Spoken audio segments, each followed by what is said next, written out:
Previously on Alan Wake, Alice has been kidnapped. Alan, please help me. Alice? You'll do exactly what I say if you ever want to see your wife again. I can't tell anyone except my agent Barry. Damn it, Barry, they'll kill her! You're my best friend, and I'm worried that you're not right in the head. The ransom is a manuscript I supposedly wrote that's coming true before my eyes. It happened just the way it was on that page. So dark. I have found only a few scattered pages. I want the entire manuscript. The deadline is in 2 days. I found Mr. Wake's pages.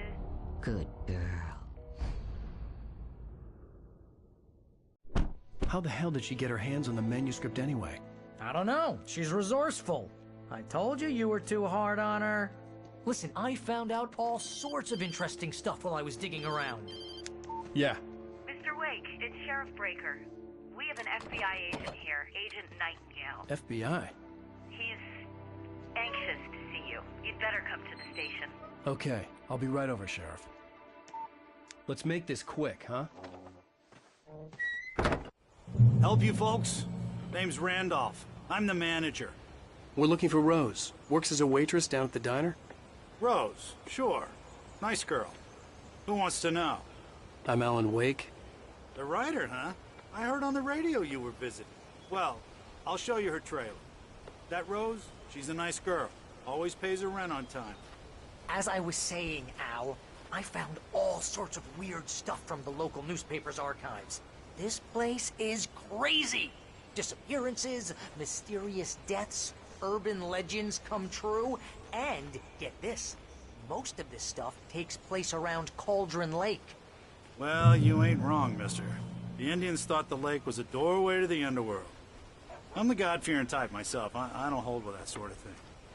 Yeah, okay. Anyway, there was an island there owned by a guy called Thomas Zane. Now, some of the articles I found about him make him out to be a famous writer, but I ran a bunch of searches, couldn't find a single thing he wrote. Zane was heavily into diving, so much so that the place came to be called Diver's Isle. But the volcano under the lake erupted in 1970, and Zane went down with the island.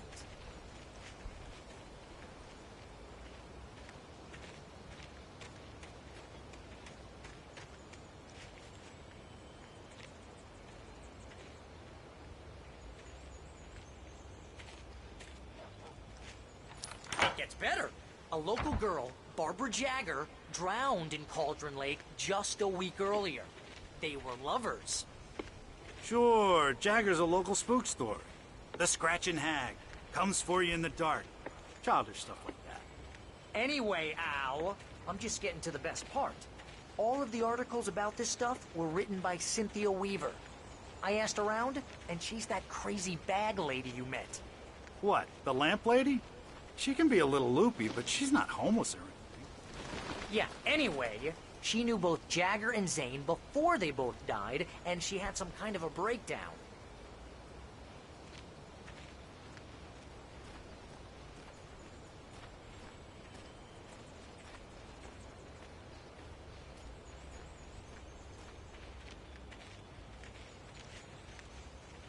Well, mister, this here's Rose's trailer. You mind me asking what you want with her? We're just here to talk to her, pal.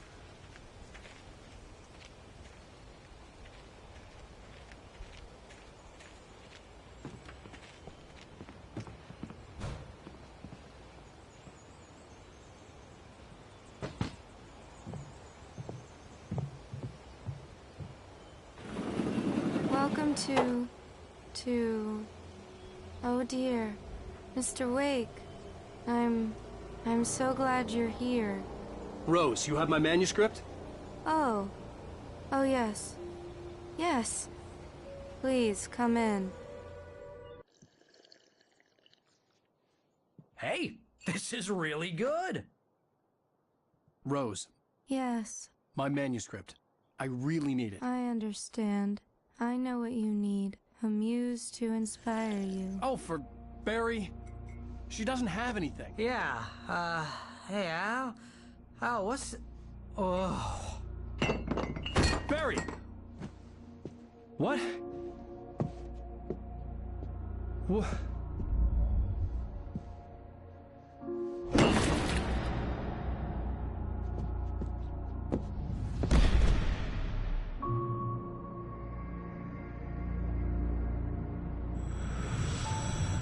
It's coming for you, hiding in my barber's skin. I'm too weak to stop it. You must turn the lights on. I promised I'd come visit you and your lovely wife. You must finish what you started. I insist.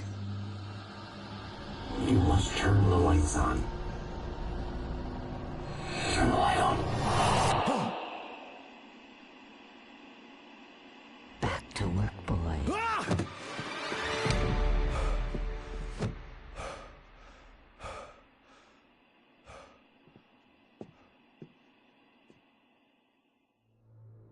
I felt nauseous, hungover. Only anger kept me going. I can't tell reality from dream anymore, but it seems I have an imaginary editor to help me. She's an old woman in a funeral dress. I call her Barbara Jagger. She's very strict. I'm writing faster and faster. My manuscript is being heavily revised. The edits are getting very aggressive, and each day there's less of me and more of her. I hate it, but I know she's right. She promises me I can save Alice this way. She knows more of this than I do. About the complex incantation I'm attempting. About this place. She's worked with another writer under similar circumstances, Thomas Zane. The genre of the story seems to be shifting. It's turning into a horror story. I'm getting close. I can feel it.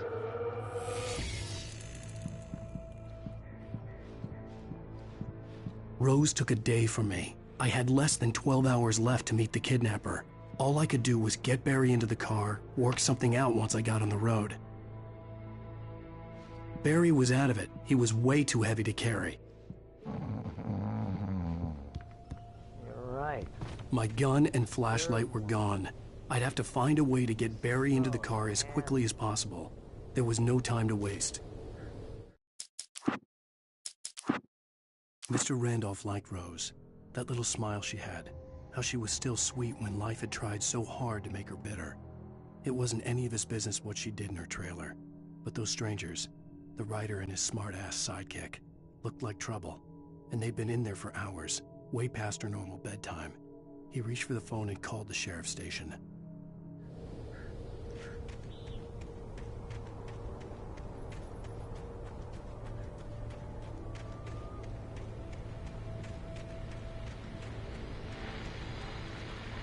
I just stepped outside to catch a breath of fresh air. Let me tell you, the weather's getting heavy. Nights like this make me especially glad I'm here talking to you and not home in bed. Once the weather takes a turn like this, I can't sleep at all. It's all tangled bed sheets and dark thoughts, punctuated by the occasional plunge into nightmare. Is it just me? Well, perhaps it is. But I hope I can make the night a little bit easier to get through. Caller, you're on KBF FM. Hey, hi, it's Walt Snyder. What's on your mind, Walt? Well, I am the way you are, but, well, I can't sleep either, you know? I just been staring out the window here, trying to make sense of it all, but, I ain't been drinking either, you know, I just... Well, you sound like a man with a problem, Walt. I had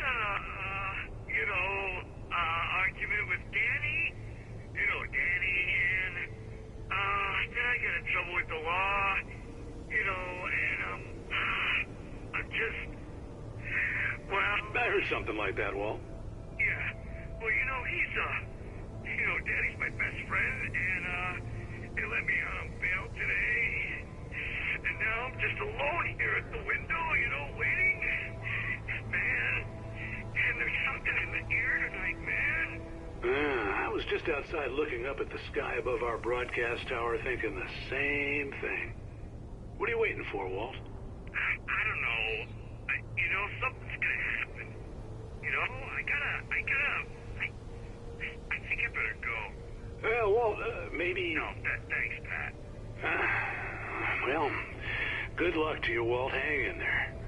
Let's take a little break, folks. This weather's really something else, huh? How can I be sure?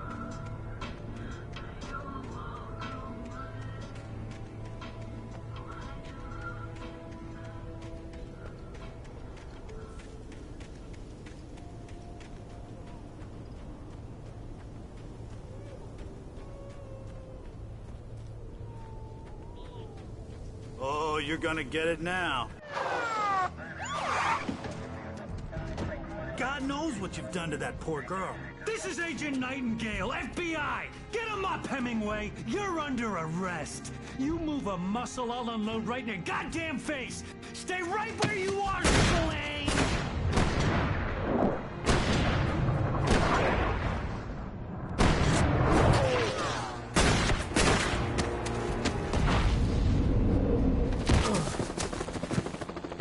What are? I'm standing right here, you goddamn maniac!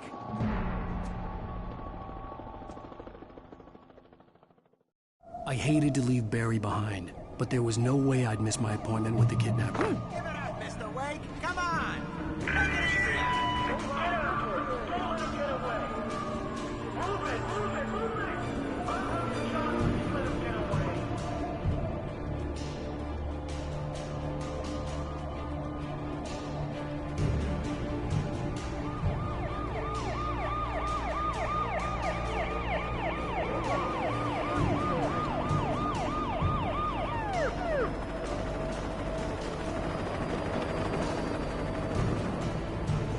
Stop running! There he goes! Okay, men, keep your eyes peeled. He's gonna try to make it through here. Keep looking. Oh, damn. Man out! Oh! Stop! What's that way? Keep an eye out! God damn it, where did he go? Keep away! Keep an eye out!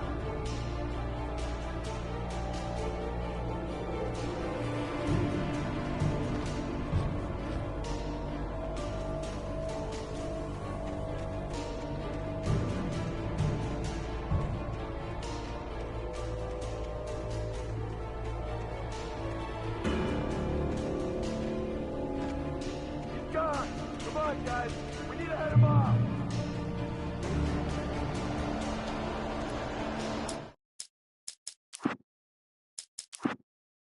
For decades, the darkness that wore Barbara Jagger's skin slept fitfully in the dark place that was its home and prison. It was hungry and in pain. It dreamed of its nights of glory when the poet's writing had called it from the depths and given it a brief, terrible taste of power and freedom. The rock stars had stirred it from the deep sleep the poet had sunk it back to in the end. When it sensed the writer on the ferry, it opened its eyes.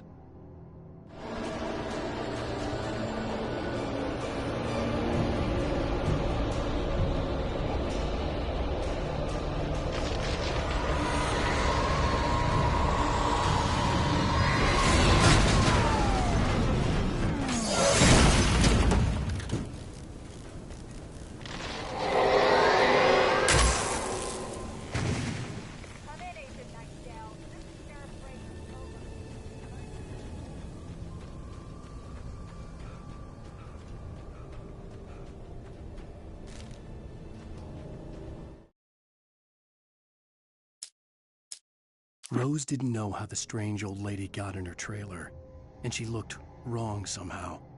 The woman showed her teeth in an approximation of a smile and traced a finger down Rose's cheek. "Pretty girl," she said.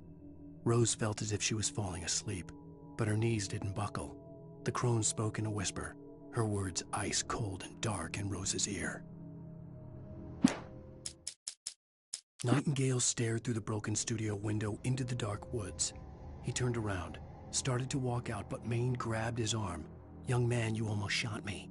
You don't shoot off rounds at people like that. What's the matter with you?" Nightingale shook his arm free, marched out. His cheeks burned with rage and humiliation. Sarah trusted her gut, and her gut said Agent Nightingale was an asshole. He felt wrong, and it wasn't just the smell of stale booze. It was in the way he flashed his badge, pulled rank, the look in his eyes when he wanted answers. Where was Alan Wake? What was this about an accident? Where was his wife? And most importantly, why did she let Wake go? He wouldn't answer her questions. Federal business was all he'd say. The pipe wrenched itself loose from the bridge's steel framework. Wrapped in darkness, it floated in midair, twitching. For a moment, I didn't understand what I was looking at. The heavy object lurched at me with impossible force. I threw myself out of the way, but just barely. When I turned my flashlight on it, it shook in a dark rage before it flew at me again. I slammed the door shut right in his smug face. He pleaded for me to open the door. True to form, the asshole actually thought I would obey. I had no sympathy left, no guilt either, not for him. I took a moment to savor the scream. I bet I had a smile on my face. It was all that I had time for. The dark presence was inside the lodge with me.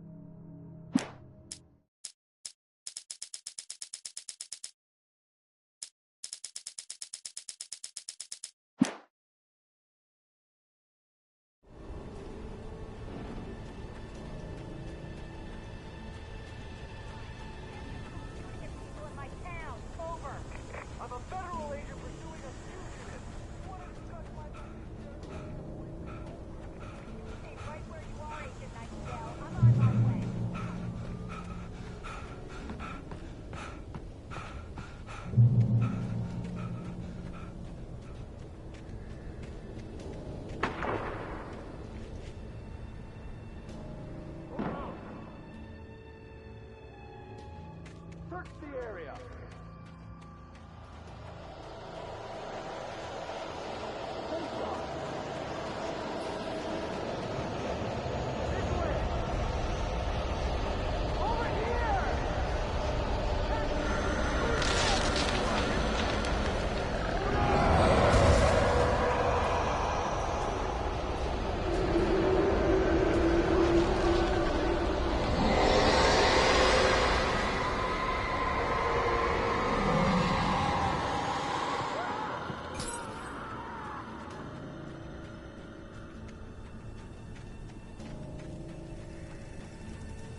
This horror was everywhere I went, circling me. The cops didn't stand a chance. They were after a writer, not a monster.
This is James. Mulligan, Thornton, come in. Over. Thornton here. James, we got both Wheeler and Rose in custody. They didn't put up a fight or anything. Why, they were... Hey, Mulligan, what you... Come on! Sit down and give me that. James, Mulligan here. Over. Go ahead, Mulligan. Over. We got Wheeler and Rose here. Wheeler's drunk or hopped up on something. Speaking of which, that Fed had a pretty distinctive whiff of Otis Scotch about him, if you know what I mean. Over. I don't have anything on that, Deputy Mulligan. Over. Well, whatever. Anyway, Rose is just being plain weird here. You better get Doc in to take a look at both. Over. Gotcha. You better get them here quickly. The, Fed's gonna want to interview Wheeler. Over. Oh, yeah, I'll bet he does. Looks like they have a lot in common. Mulligan out.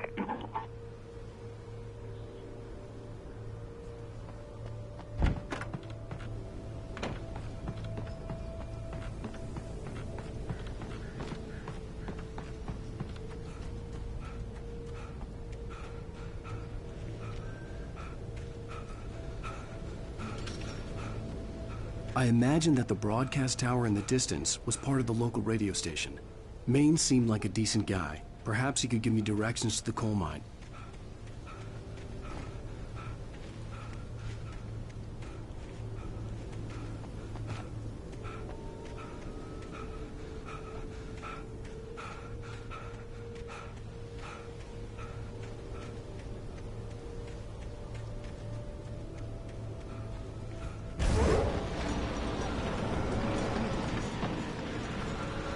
Unnatural shadows clung to the gate.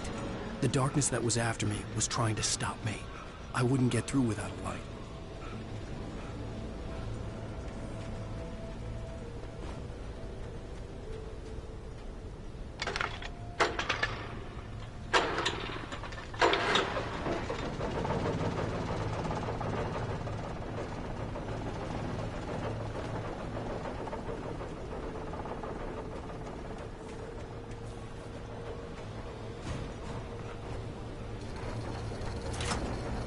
The old generator conked out. I'd have to see if I could fix it and try again.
It took me a moment to recognize the flashbang grenades. They were an ideal weapon for my situation. Team 1, come in. Over. Team 1, this is Sheriff Breaker. Report. Over.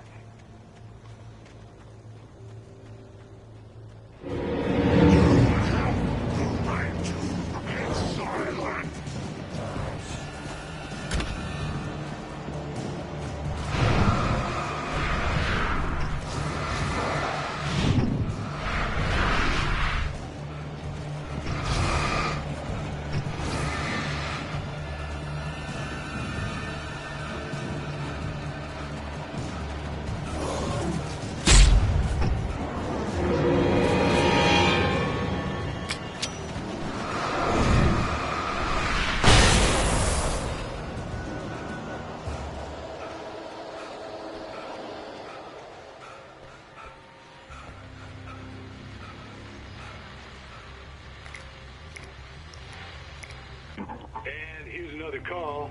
You're on KBF-FM with Pat Maine. It's Milt Peabody, Pat. What's on your mind, Milt?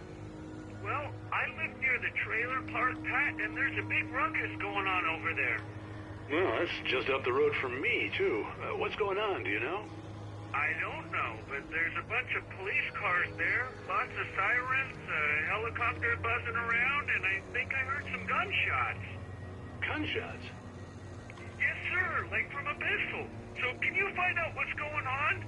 Because it's just next door and they're popping off guns there. They're still shooting? No, it was maybe 10, 15 minutes ago. It sounds serious, Pat. I'm telling you, it don't sound like no party. Well, I'm certainly going to give the station a call, Milt. Okay. You'll hear it here as soon as I hear from them.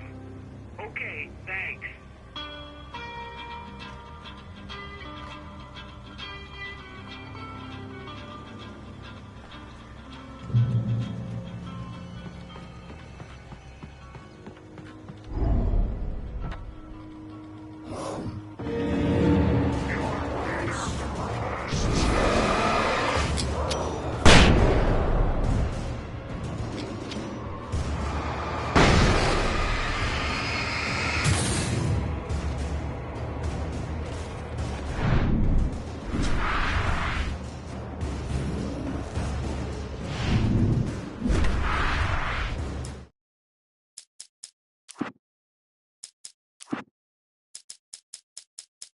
Touched by the dark presence, Rose was lost in a dreamland where everything was drawn in black and gray crayons. The old lady had promised her that all her wishes would come true. She would be Alan Wake's muse. She was smiling so hard it hurt her face. She crushed a bottle full of sleeping pills into the coffee. Deep down inside, she was screaming in terror.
I hope Maine could lend me a car to get to the coal mine.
The famous writer Alan Wake just walked in. Folks, I'm going to see if I can talk him into an interview.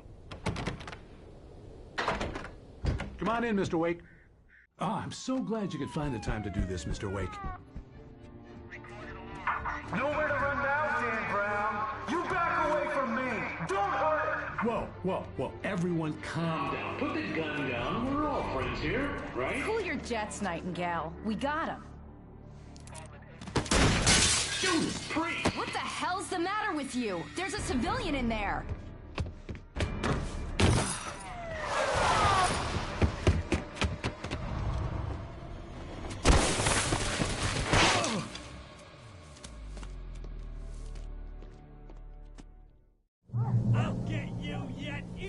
kills me, you hear me?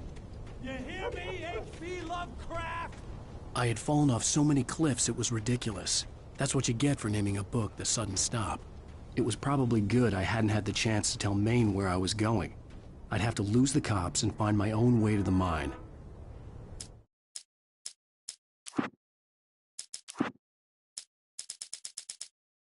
Danny had stepped out, but what stumbled back in was something else. Something alien. A monster. Walter tried to kill it, first with his fists, then a chair. It wouldn't die. Instead, it kept coming, unaffected by the beating it had taken. After Walter managed to kick it down the cellar stairs, fear took over. He ran, got behind the wheel, gunned the engine. The booze wouldn't make him forget, but he knew he had to try.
There was no sensible reason for the power company work lights to be here. It was almost as if they'd been left for someone like me to use.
The bulldozer's engine roared to life. Mud and rocks flew as it fought for traction. It crashed through the concrete wall and landed heavily in the yard. If it were an animal, it would have shaken its head after the impact, fixed its eyes on me, and charged. Of course, it had no head, nor eyes. Shadows crawled on its form, twisting it into a monster. Then, it came for me.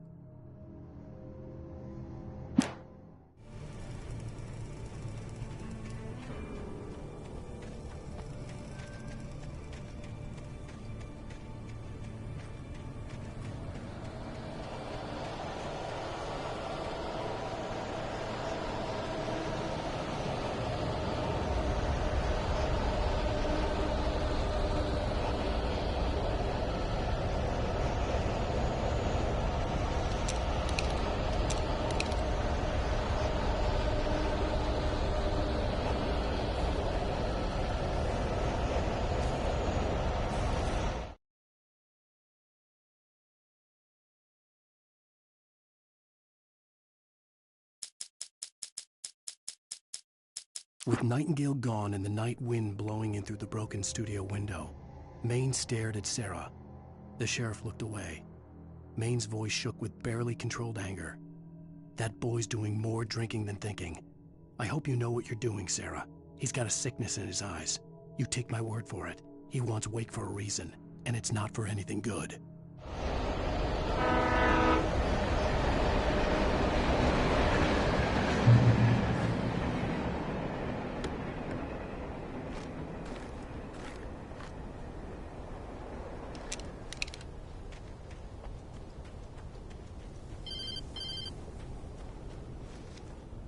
Hello? The most stubborn man I've ever met. Alice? Alice? Alan, afraid.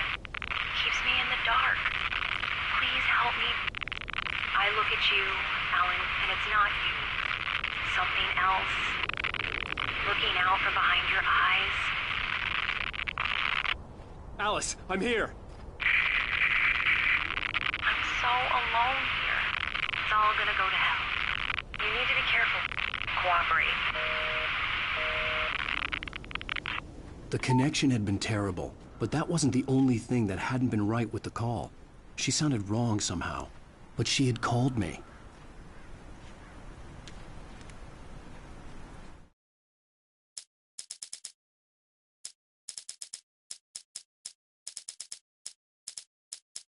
When Thomas Zane fell for Barbara Jagger, it happened fast.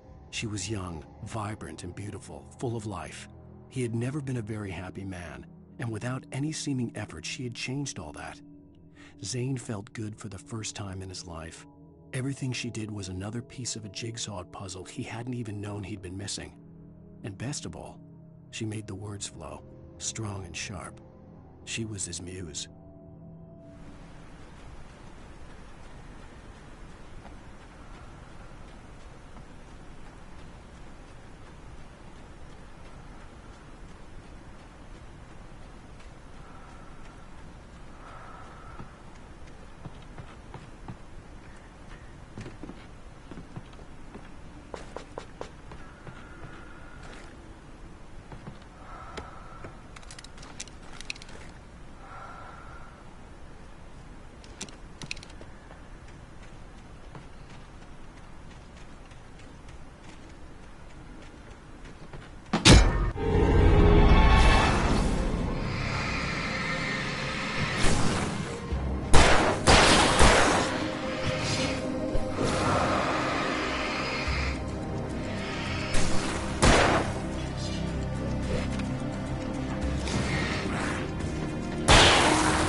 I could see a railway bridge up ahead, and a warehouse of some sort on the opposite shore.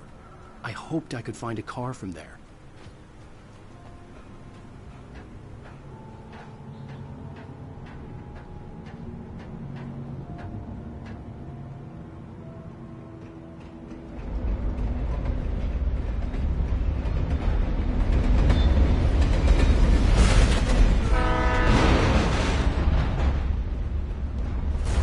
That was pursuing me was growing stronger, and it was taking over everything in its path.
Some of the Taken retained echoes of their former selves, but these were just the nerve twitches of a dead thing. Nothing remained but a shell covered and filled with darkness. In most cases, these puppets were enough for the purposes of the Dark Presence. But for anything more elaborate, as with the writer, it was different. It needed his mind. And so rather than taking him over completely, it merely touched him.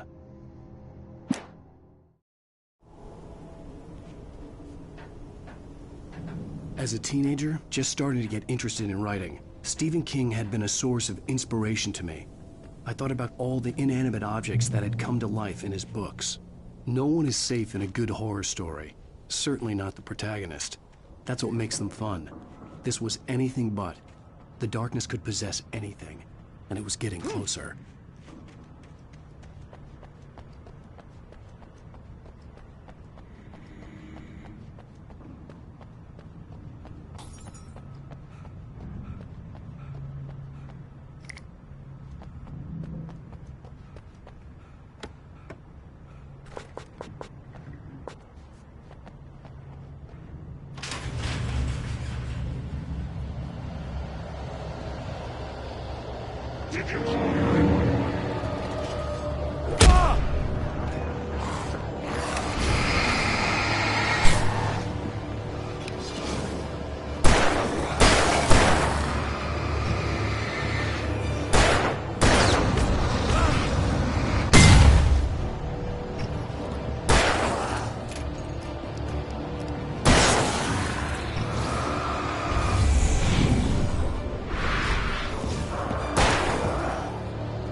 Take the facts of our existence for granted, unaware that they are merely a thin veneer of desperate self-delusion, covering a vast cosmos of madness and horror.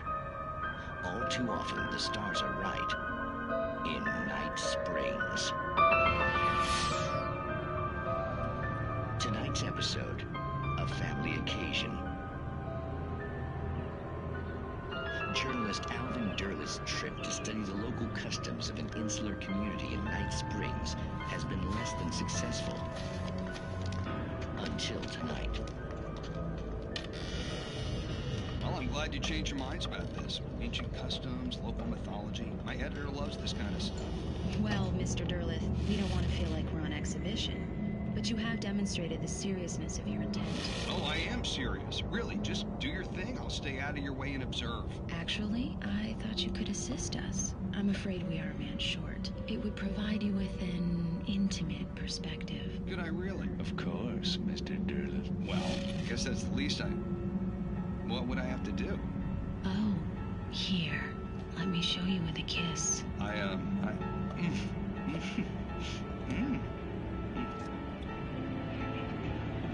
What did you...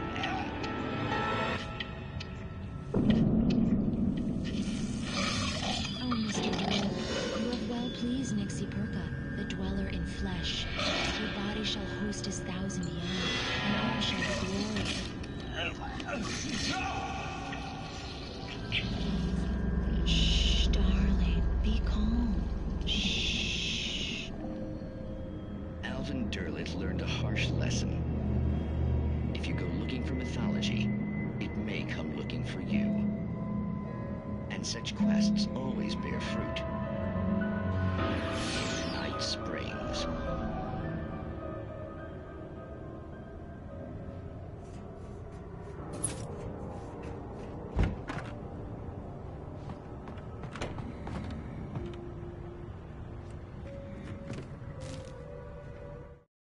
The darkness surged towards me, sucking everything loose from the ground into its depths, tugging at my clothes. I saw the flare the kidnapper had dropped and threw myself towards it just as I felt my feet leave the ground. The darkness embraced me with the force of a tornado. Somehow I managed to light the flare. The darkness roared and cast me away. I fell toward the dark waters of the lake far below.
never been this glad to see the sunrise. I had a couple of hours to get to the coal mine.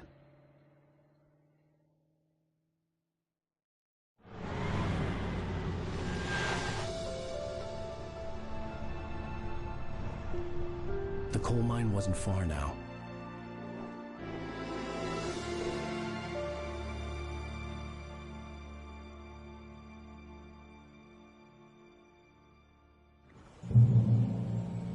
Today, I would meet the kidnapper, and he would give me Alice. I wouldn't give him any other choice. A drowning man will clutch at a straw. Little by little, without realizing it, I'd come to believe that the story in the manuscript was coming true. The current of its narrative had taken me deeper and deeper into dark waters. Alice had been taken from me. Barry was probably in jail. I was a fugitive from the FBI. The whole world taken over by the Dark Presence was trying to destroy me. It all felt real, but it matched a textbook case of insanity.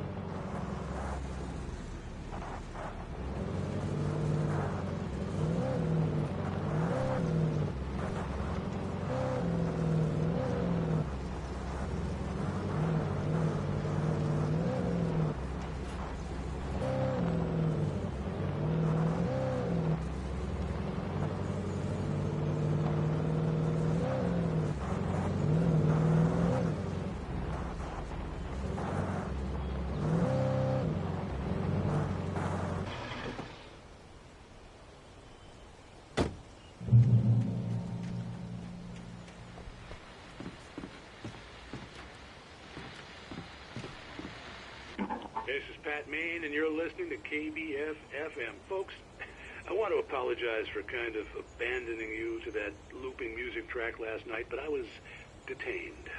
You see, I encountered a big-shot G-man with an itchy trigger finger who could use a lesson in manners and a boot in the ass. Not necessarily in that order, either.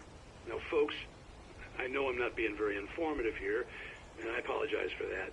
I really should just keep quiet, but I'm just so peeved right now, because some people just shouldn't be carrying badges.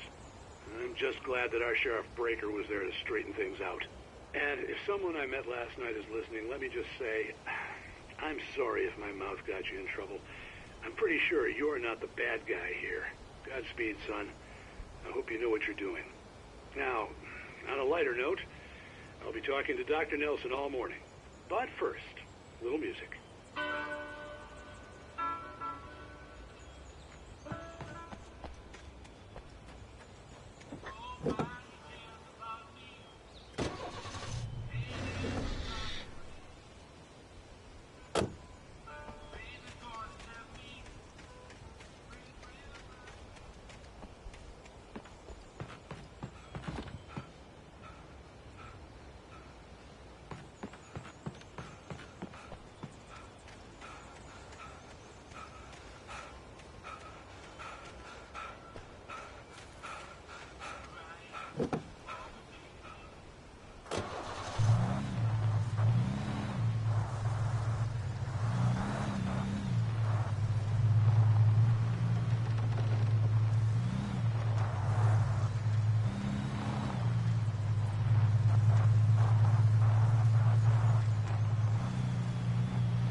Welcome back to KBF-FM. Hope you enjoyed that tune. Now, Doc, you were talking about life and finding that special someone, that soulmate. Well, you were talking about that.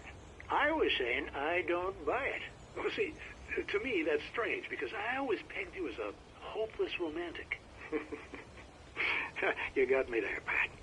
But I think love's where you look for it. And you need to do a lot of looking, sure. But the idea that there's that one special person out there for you, and if you miss that chance, it's gone forever and you're forever incomplete. I mean, isn't that depressing? Or, heck, childish even? There's plenty of fish in the sea. And apparently a fisherman has a fishing analogy for everything, but what you're saying, isn't that a little harsh? Well, no. What I am saying is that your potential for finding that connection isn't limited to what's essentially a chance encounter. How is that harsh? Yeah, well, I guess that's a nice thought, but let me say something personal here. Okay. Now, well, I don't disagree with you exactly, but I can't really fit that together with what I feel, what I felt for someone, because she was the one. She was. And I let her drift away from me. Maybe I didn't put in the work, I don't know, but, well, since then, and it was a long time ago, but since then there hasn't been anyone, not like her. And I'm not saying I dwell on her or haven't moved on.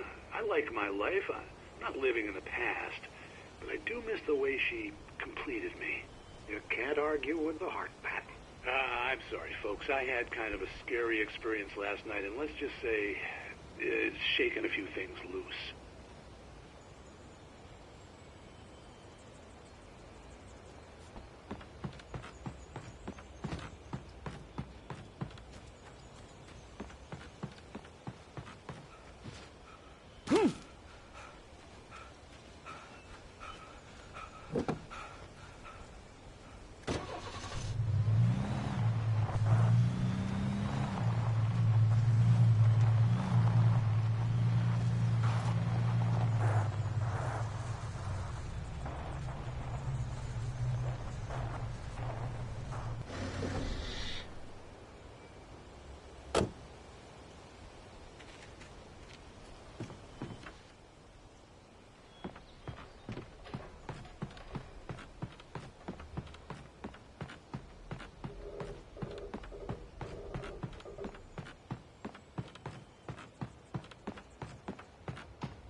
For Mott, spying on the writer on the ferry had been a disappointment.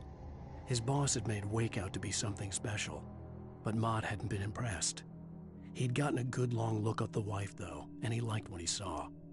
Mott had fantasized about goading Wake into a fight, but it hadn't happened. Still, he'd get his chance to see if the writer had anything in him. He'd been promised as much.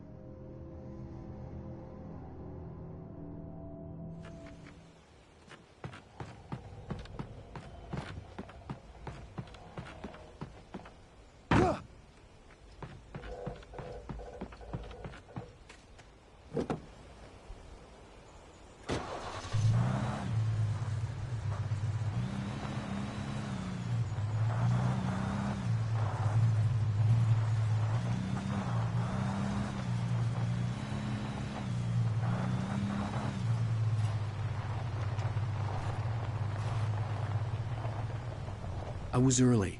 I was supposed to meet the kidnapper at noon in the main building. The coal mine was quiet. It was a museum now.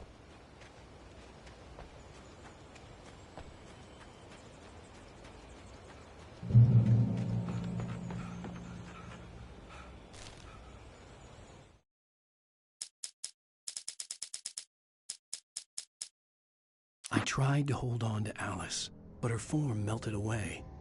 I was losing control. Dr. Hartman stood in her place. I wanted to hit him, but my arms were jelly. He smiled. It was a reassuring smile, and I hated him for it. I had to give you a sedative. Don't fight it. You went through another rough period. Right now, it's very important that you stay calm. We don't want you to have another episode. You're a patient at my clinic. Have been for a while now.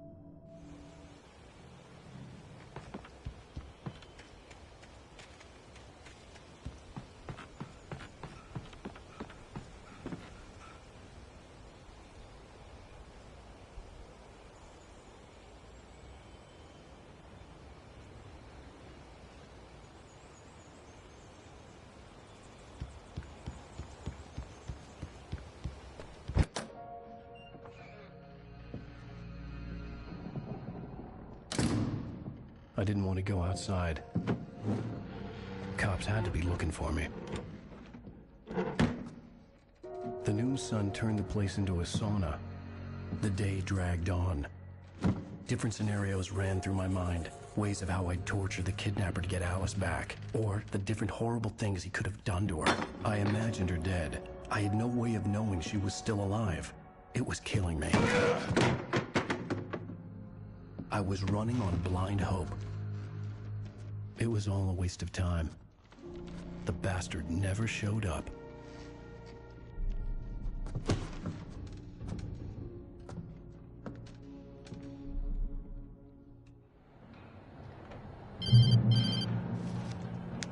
Wake! Where the hell are you? Change of plans. You know where Mirror Peak is? It's a big mountain north of where you are. You follow the path from the mine, you can't miss it. There's a lookout point there. I'll be waiting. I'm through being jerked around You by want you. to see your wife alive? Because if you do, you better watch what you say to me. Do we understand each other? I want to talk to Alice. Yeah, and I want the manuscript. Don't keep me waiting, Wake. Hello? Hello! Ah!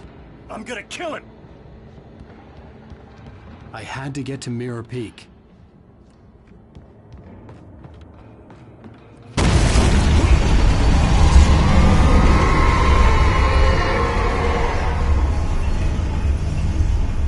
It was close. Maybe closer than ever before.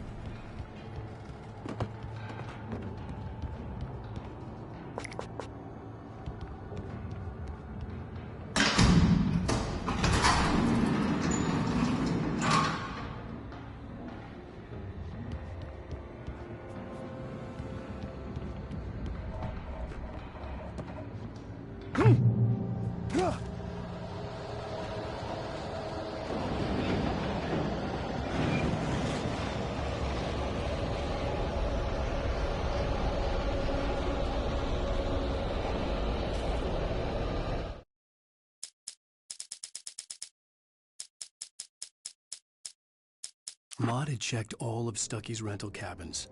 There had been no sign of the Wakes. It was dark when he'd found their car parked at the end of the road by Cauldron Lake. It made no sense. They must have taken a wrong turn, but there was no sign of them, and the car had been there for hours already. Frustrated, Mott stood on the rotten ruin of the footbridge that had once led to Diver's Isle before it sank beneath the waves years ago. The boss wouldn't be happy.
The only way to reach the hillside ahead was to go through the building. I had to find a way to avoid electrocution.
I tried to hold on to Alice, but her form melted away.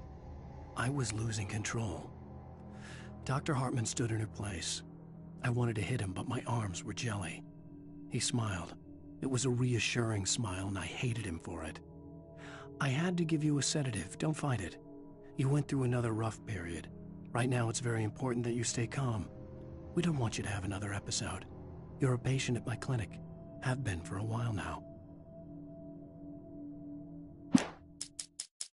Lightning flashed behind the windows of Cauldron Lake Lodge. Tor Anderson laughed and held the steel hammer above his head. Nurse Sinclair was trying to calm him down without success. Tor grinned madly and shouted, "My hammer's up. Here's a friendly poke from Molnir, wench." He brought the hammer down with all his might on Sinclair's head. "We're on a comeback tour, baby."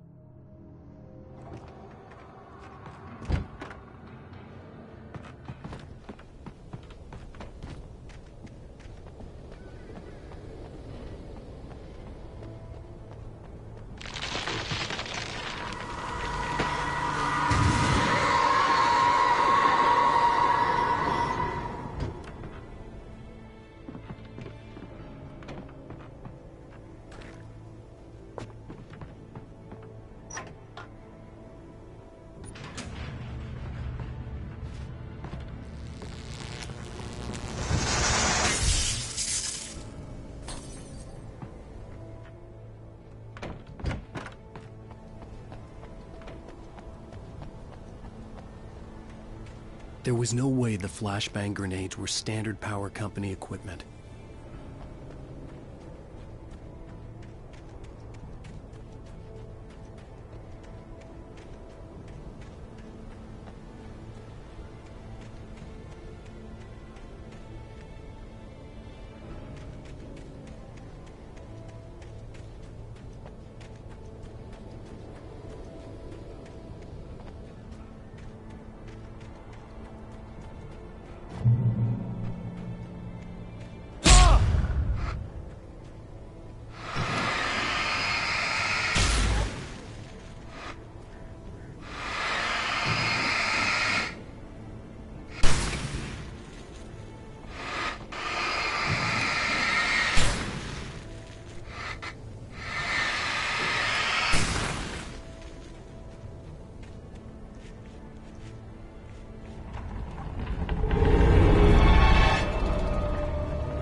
I had no real plan.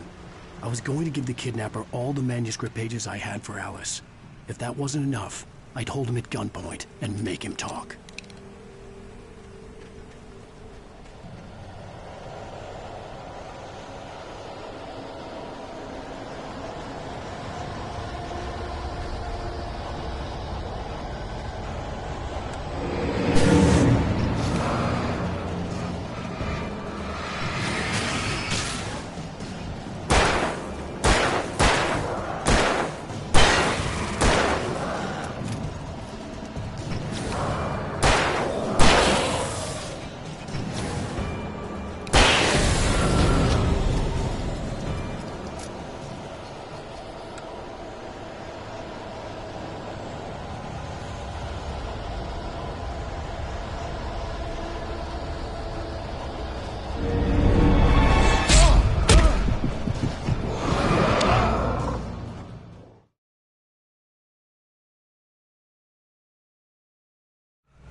I had no real plan. I was going to give the kidnapper all the manuscript pages I had for Alice. If that wasn't enough, I'd hold him at gunpoint and make him talk.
The dark presence was moving ahead of me in the same direction I was going. A cold feeling settled itself in the pit of my stomach. Was it going for Alice?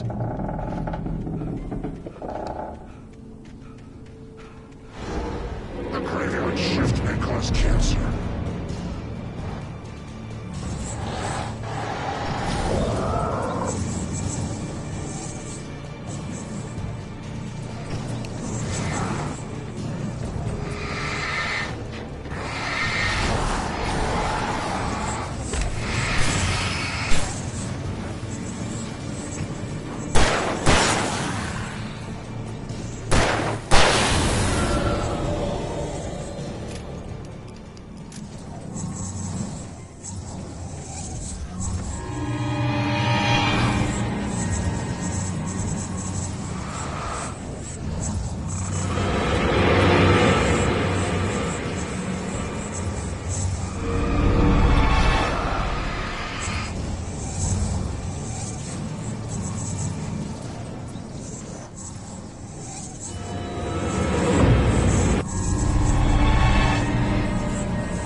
The place was dead, a ghost town.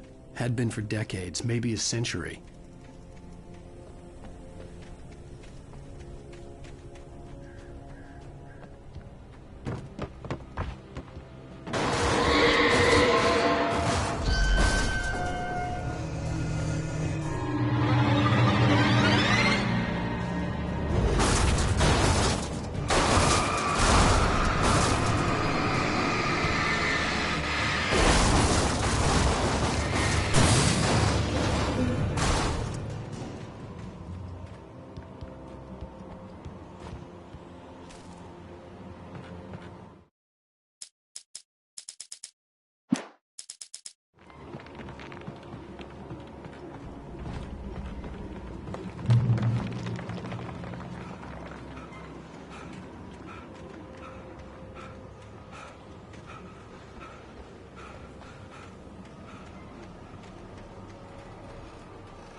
anything outside of writing is a struggle. I feel ill. I managed to make my way downstairs. There's a shoebox filled with books and papers by Thomas Zane. It's very hard to focus, but I managed to read some of it. He's a poet, and a good one. He writes of muses and creators summoning fabulous things from a magic lake, using his powers to shape the world of a realm of gods and dreams and demons, dark things that wait for a chance to slip through, wearing the flesh of men as disguise. Zane writes about himself, his girlfriend being taken over by a dark presence, about growing scared of the lake. Zane believes it's a mirror to the gaping void of darkness above, where some Lovecraftian presence lurks.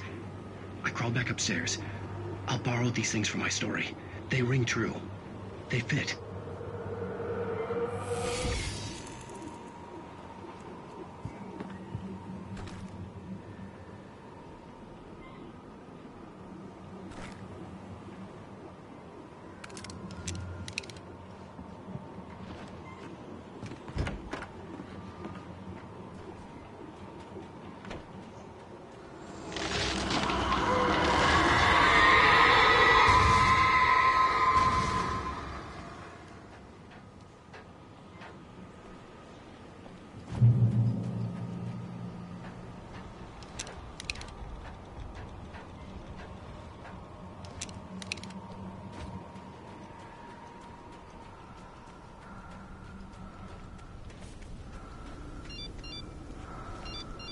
The kidnapper had sent me a text. The message was full of spelling errors and insults. It was telling me to hurry up.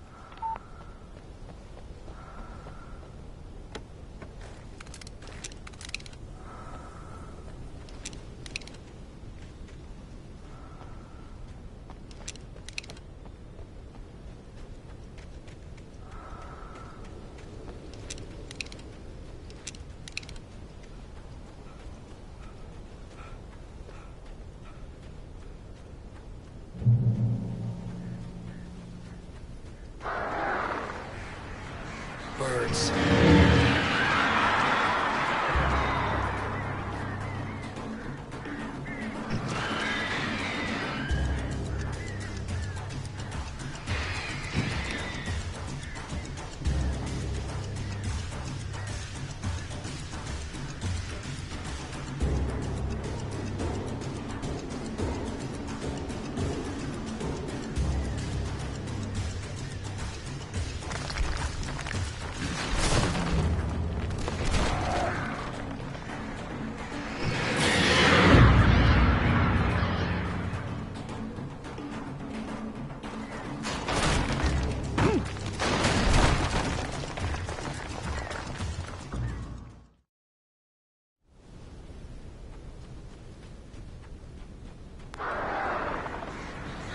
Birds.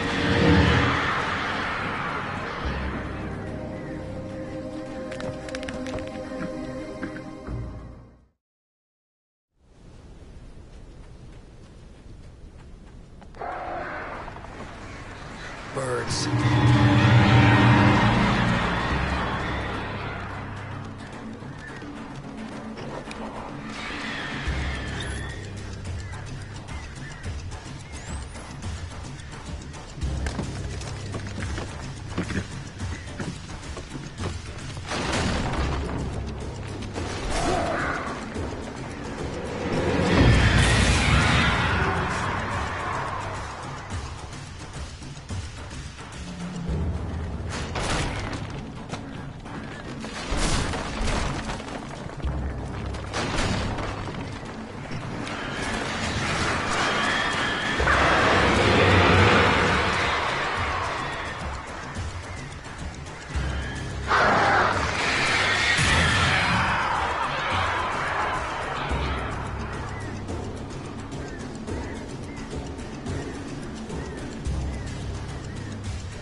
Without warning, the headache stabbed at my brain.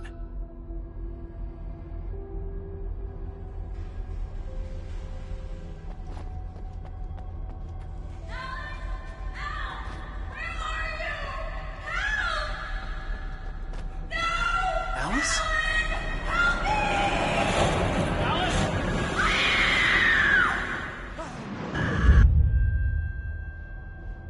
I'm losing it. I gotta get out of here.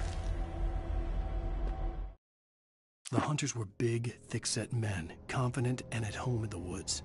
They were feeling good, running on beer, ghost stories, and camaraderie late into the night. It did them no good, as they were taken by the dark presence, sucked deep into a darkness far worse than any ghost story they ever told or heard.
I'd have to make my way up this mine shaft in order to go on. Maybe the machinery could help me with that.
Damn.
Oh, great. Another cable car. Just great.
could see Cauldron Lake. I thought I could make out the spot where the island and the cabin had been.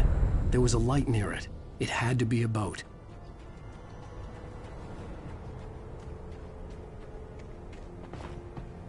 I was close now. I had to get there fast. I dreaded what I would find.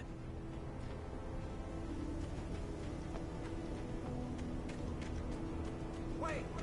Are you? Wait! Hey, I'm here! I'm coming! No! Get away! Sorry. Please, lady. The boss didn't know who he was messing with. I didn't know. I swear I didn't know. We don't have his wife. We don't know where she...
Previously on Alan Wake, I'm hunted by the law. Sheriff, Wake's running.